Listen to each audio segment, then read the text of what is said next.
As we will see later, the reason why Paul was joyful about this giving is because of the Philippians church partnering with him in ministry.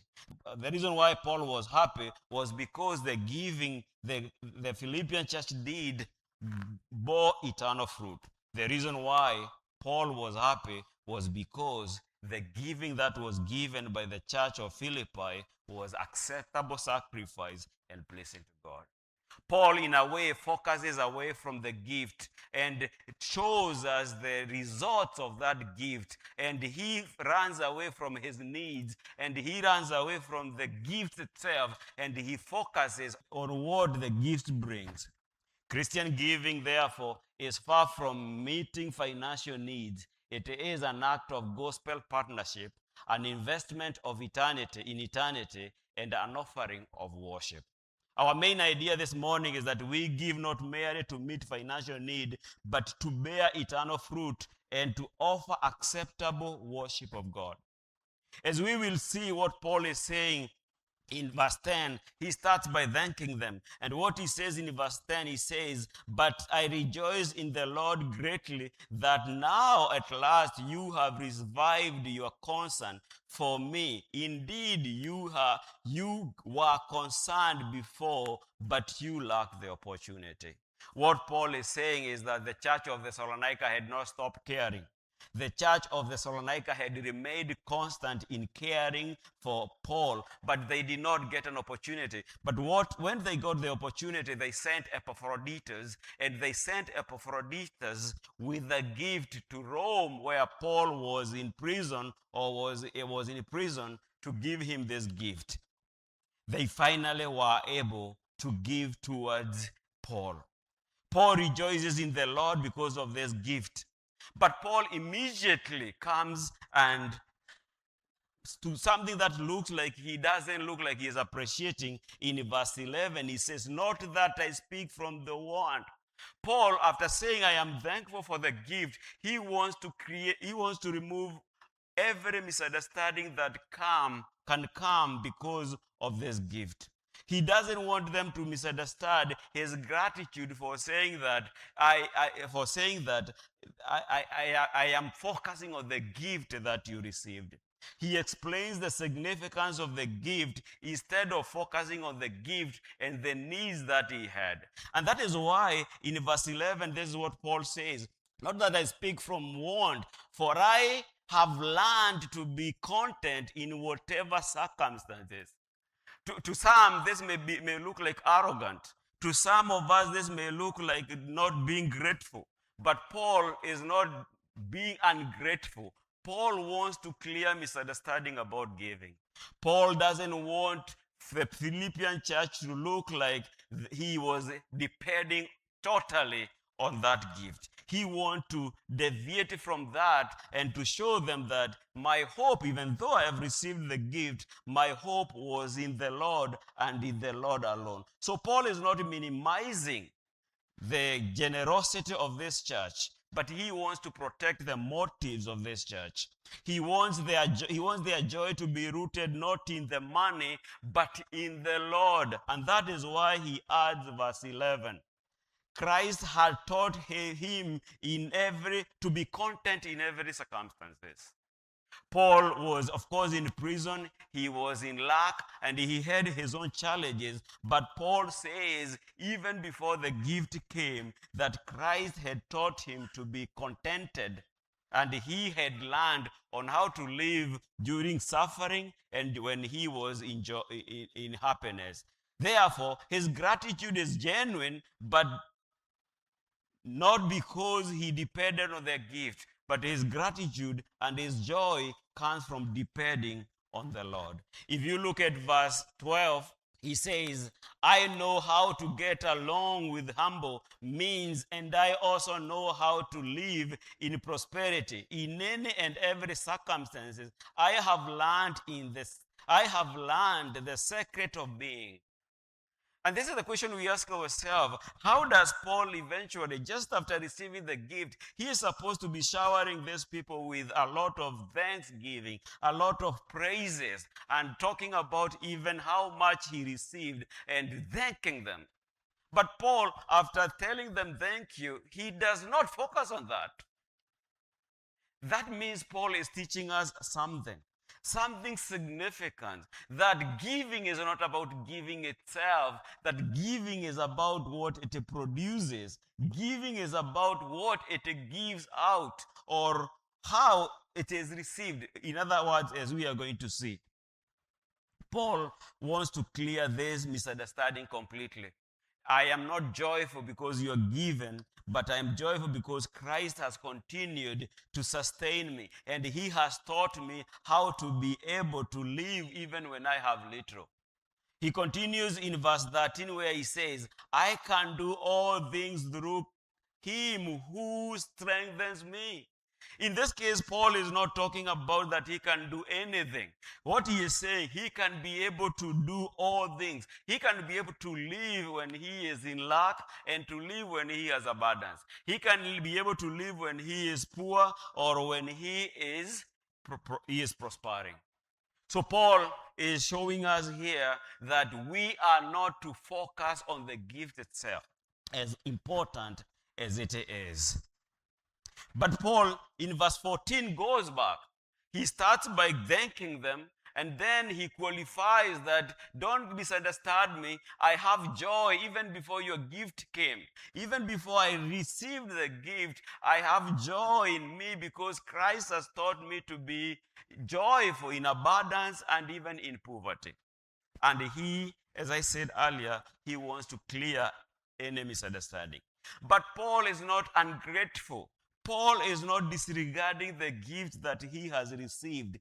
All that Paul wants is that these people do not misunderstand about the gift they have sent and about the gift he has received as the source of joy.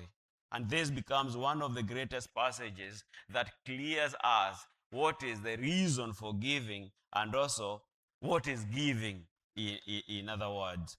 Now, verse 14, he continues. He says, nevertheless, you have done well to share with me in my affliction. Paul goes back to the main thing. He was writing a thank note after qualifying that it's not like that I am not joyful. It is not like that I am made joyful by this gift. He goes back to the gift they have given and he says, you have done well to share with me. You have done well to share with me in my affliction. What Paul is saying that although I have learned to be content in every circumstances, your gift was still a beautiful and commendable act. So Paul, on one side, he is saying, I can be able to handle life even without the gift. And it's not that he doesn't appreciate the gift. He just wants to show the Philippian church, my faith, my hope, and my joy depends on the Lord. On the other hand, he is looking at the Philippian church and he is saying, you have done a great thing to send me a gift. Notice Paul, he does not say, you did well because you solved my financial problem.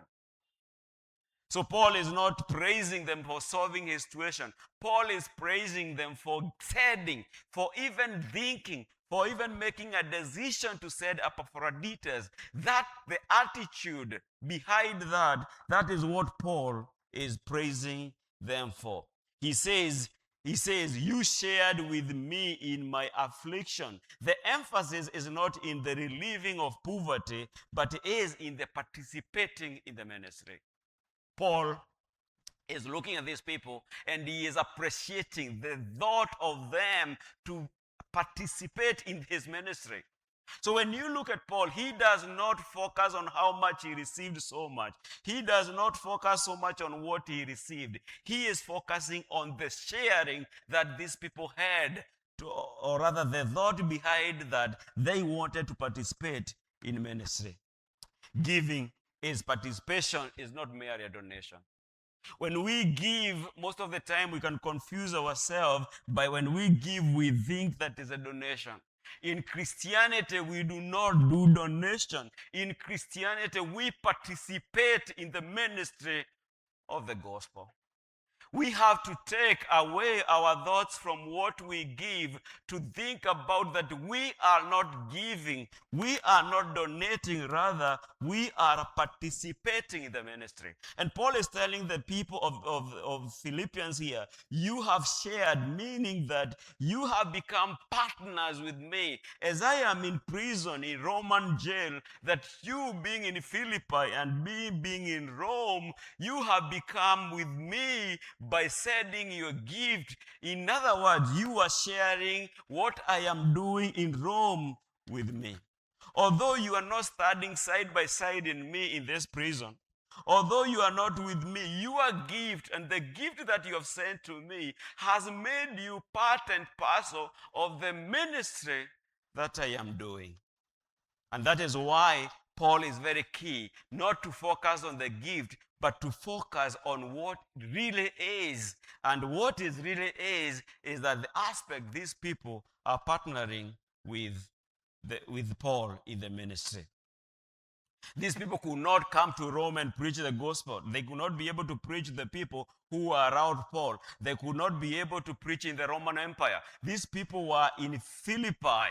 Paul is in Rome. And as we learn is that Paul was doing ministry even in the prison. That is how Paul got to meet Onesimus and preach the gospel to Onesimus. And Onesimus got saved. And we see that because Onesimus got saved and Paul sent him back to Philemon, who is his master, to go back with a letter that was written in prison.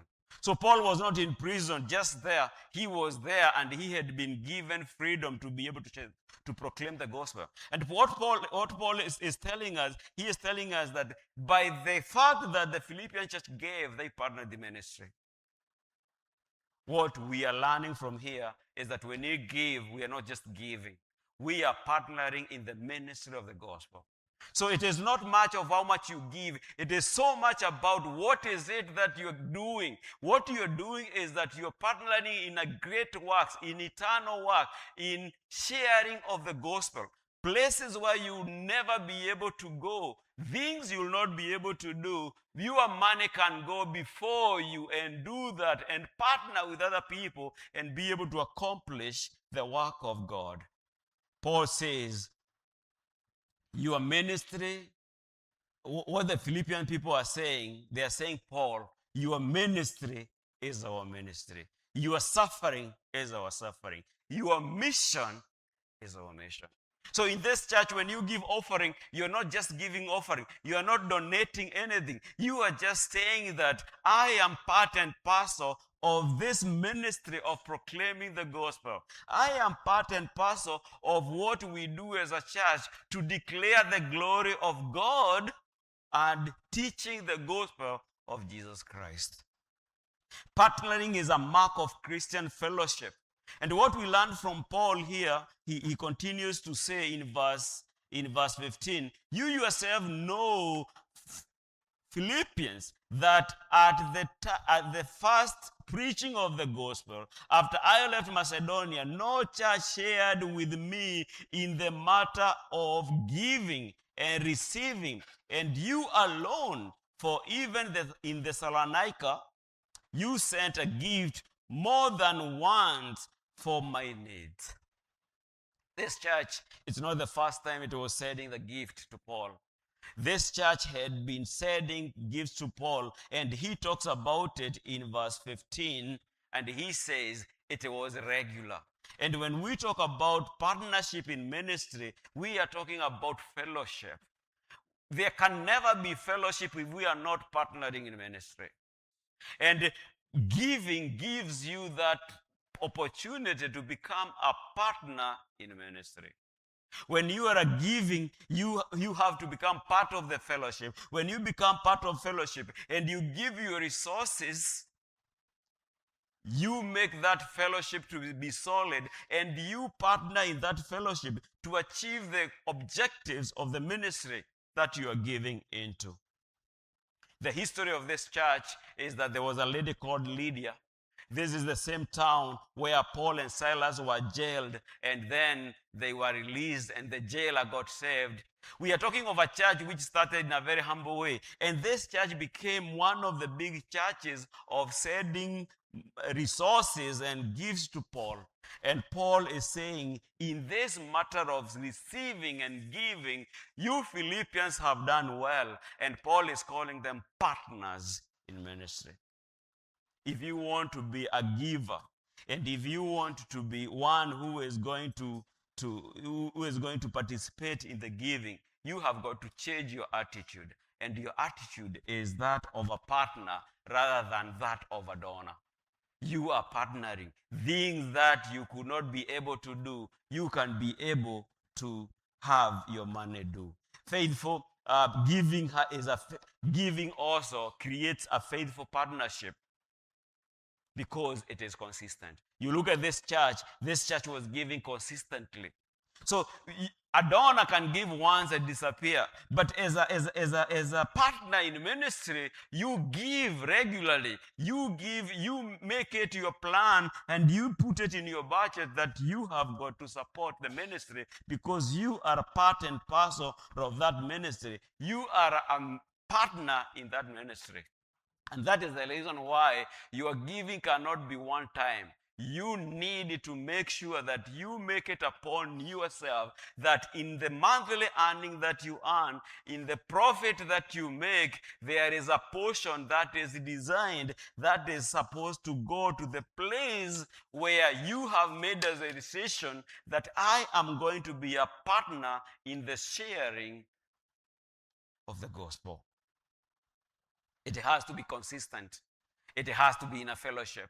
And that is why because you have chosen South Coast to be your church, you have chosen this fellowship to be your home church, this is the place where you have to consider regular partnering in the sharing with your resources so that you can be able to become a partner of ministering to the people, of ministering the gospel.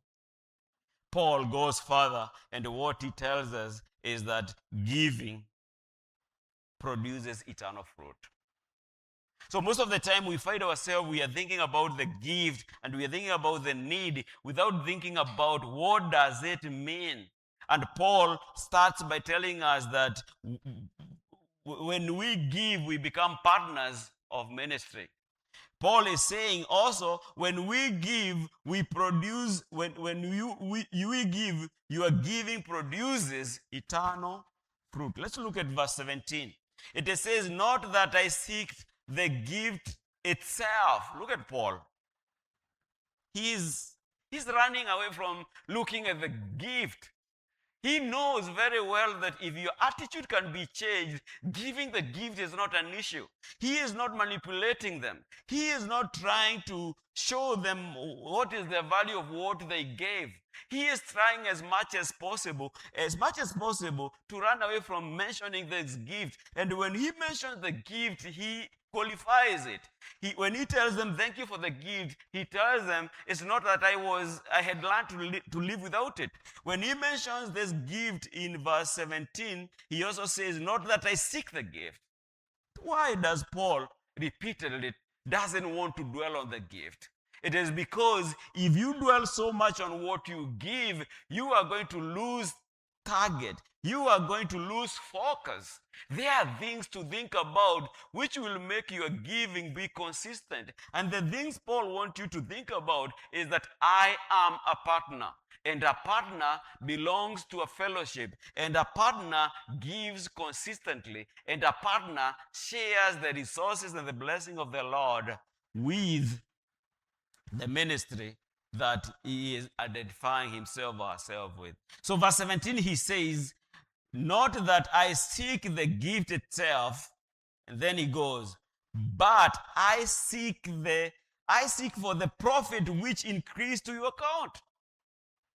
He doesn't want to be seen like he is manipulating them. He doesn't want to be seen like he is praising them so that he can get another thing. But he is saying, what I seek is, I seek the profit which increases in your account. Paul wants the Philippians to know that he is not motivated by personal gifts. He is not writing to encourage more gifts for his own benefit. His concern is much deeper.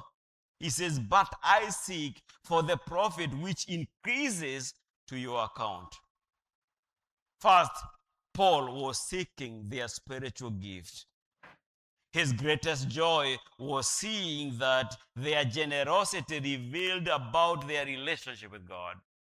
Anybody who gives is an evidence of his spiritual maturity. The person who gives is because he is demonstrating the love he has for God. He is demonstrating, or she is demonstrating, the faith that he has in God. And he is demonstrating the obedience. He is also demonstrating a heart that is transformed. And that is what Paul is talking about.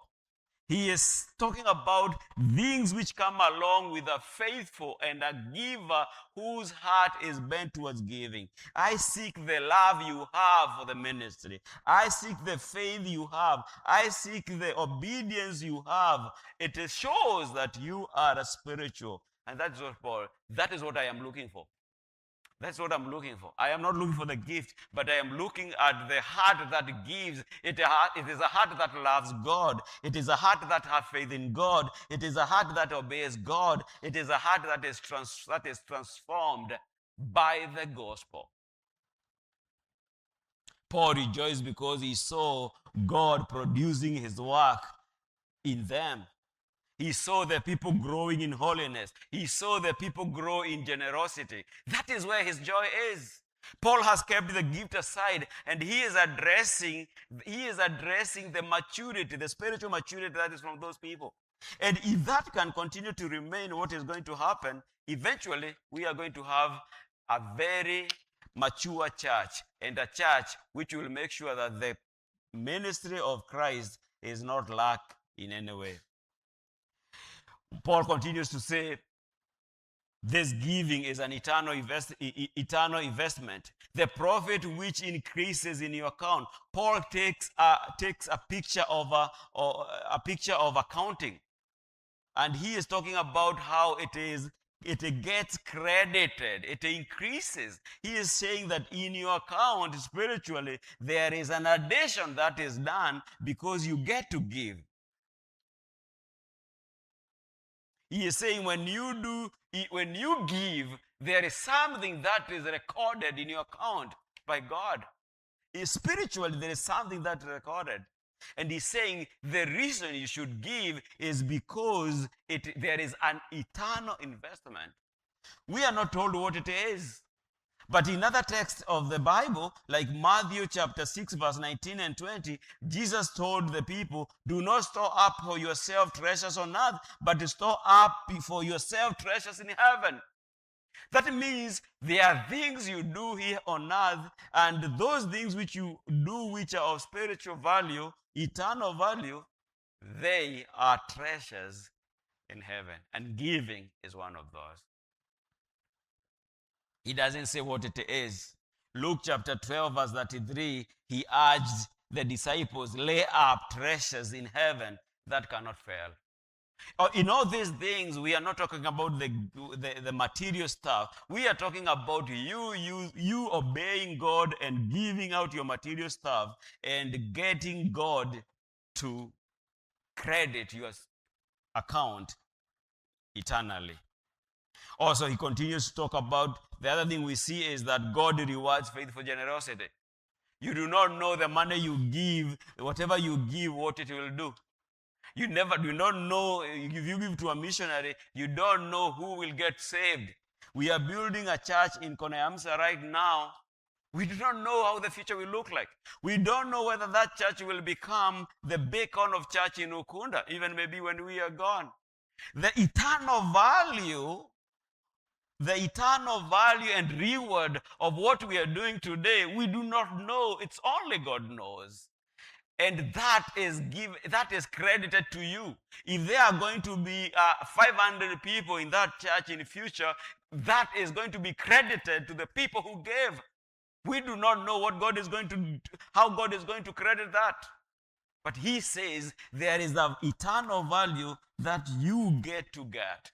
You are planting a seed which God is going to bring fruit upon it, without mentioning what kind of fruit it is going to be. So your work right now is not to think and ask yourself, how much does it cost me? It is to ask yourself, what eternal fruit might God produce through this gift? And that may be known to you in future, or may be hidden from you in future. We do not know. Today, we are enjoying gospel in Africa and in East Africa. And if you go to Mkomani, you will find graves there. Graves of the wife of Dr. Kraft and his child. Some people gave money for them to come on a door to Mombasa and to get there. And they came here and they preached the gospel. What is happening? Your own salvation today, you haven't been saved. They don't know, but that is a value that is credited to them. That is a value they never saw. That is a value they have not seen. But today, the gospel is being preached around Mombasa and in Kenya because of some missionaries who came from Europe and came here, because of some brothers who supported them and gave them. You do not know the money you're giving today, how much value it has. And the Bible is saying that that is getting credited in your account. Lastly, what Paul says in verse 18, he says we give for worship. We give for partnership in ministry.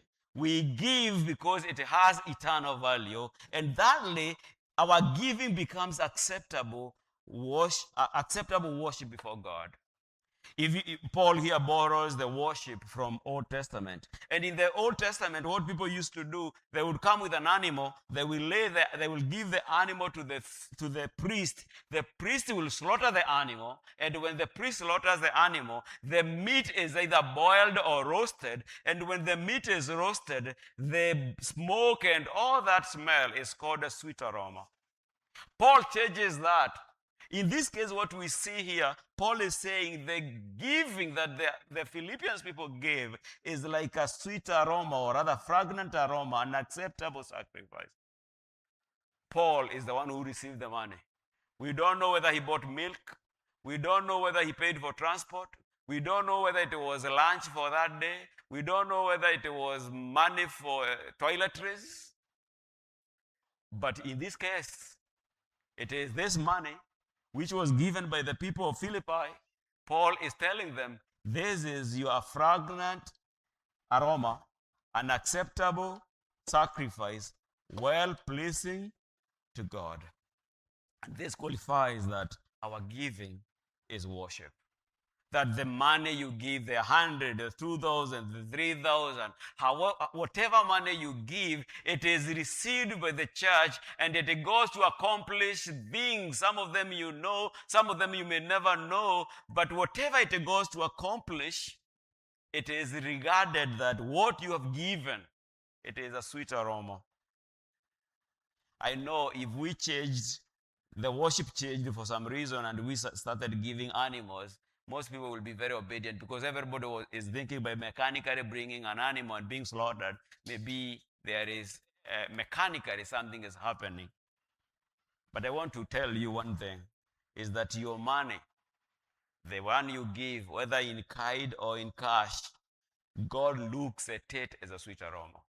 Paul is looking at something that can motivate these people without looking at what they are giving.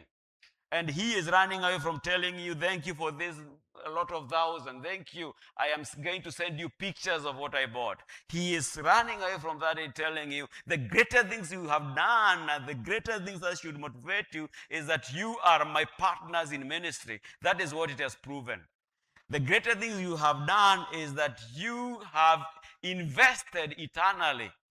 And the greater thing you have done is that this is an acceptable worship to the Lord. Paul received the money. God received the worship. That's how it works. Sometimes I have heard people saying, mimi sipeleki pesa yangu kanisani. Sasa, pesa lazima ije kanisani. Na pesa lazima ipate wale wako kanisani. And when it comes, it does the work of the Lord. If you do not want to give, what is going to happen? It is that all these things which either you are not a partner in the gospel. If you are not a partner in the gospel, then even your salvation is at question. Then, if you do not give, then you do not get the eternal value that is spoken about. If you do not give, then your worship is questionable. Because Paul is saying, you are not worshiping God with your belonging. And he continues to say, God faithfully supplies. Having spoken about the Philippians' generosity, Paul immediately points them to the generosity. Verse 19, he says, and my God will supply all your needs according to his riches in glory in Christ Jesus. And you need to underline the word needs. I think when we think about giving, we are thinking about getting riches. We are thinking about getting wealthy.